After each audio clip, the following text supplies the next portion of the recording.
أعلن رئيس ما يسمى بالمكتب السياسي لميليشيات إيران في اليمن مهدي المشاط رفض جماعته صرف مرتبات الموظفين بمناطق سيطرتها، مطالبا المملكة العربية السعودية بصرفها.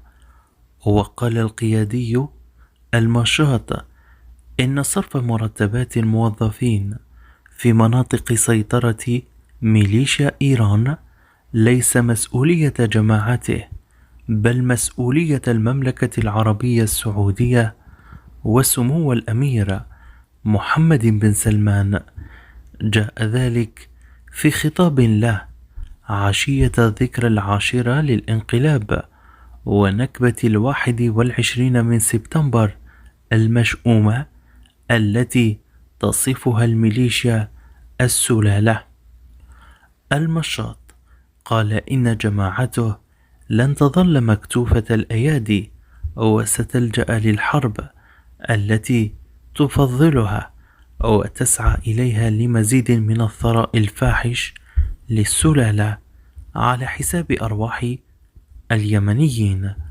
وقال إن على السعودية تلبية ما وصفها بالاستحقاقات السلام ودفع مرتبات الموظفين وفتح المطارات والموانئ ودفع تعويضات الحرب التي أشعلتها جماعته التابعة لإيران منذ نحو 10 سنوات. وزعم أن جماعته حريصة على تحقيق السلام العادل والمشرف لما فيه من مصلحة للجميع.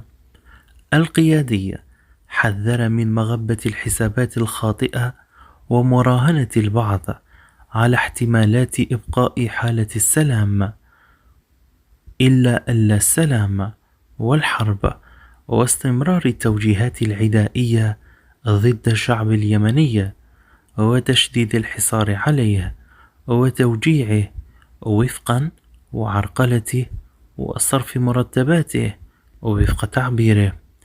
وقال إن الصبر لن يطول، انتزاع الحقوق بالقوة حسب تعبيره، قائلا إن ميليشياته تمتلك أسباب الرد المناسب لتحقيق ذلك. تجدر الإشارة إلى أن الشعب اليمني في كل المحافظات والمدن والقرى والمديريات والبيوت في الداخل والخارج يستعدون للاحتفال الكبير بذكرى الثورة اليمنية الخالدة 26 من سبتمبر العظيمة، التي أصبحت بالحكم الإمامي الكهنوتي وسط حملة اعتقالات واسعة تشنها مختلف الأئمة البغيثة بحق اليمنيين المحتفلين بمناطق سيطرتهم.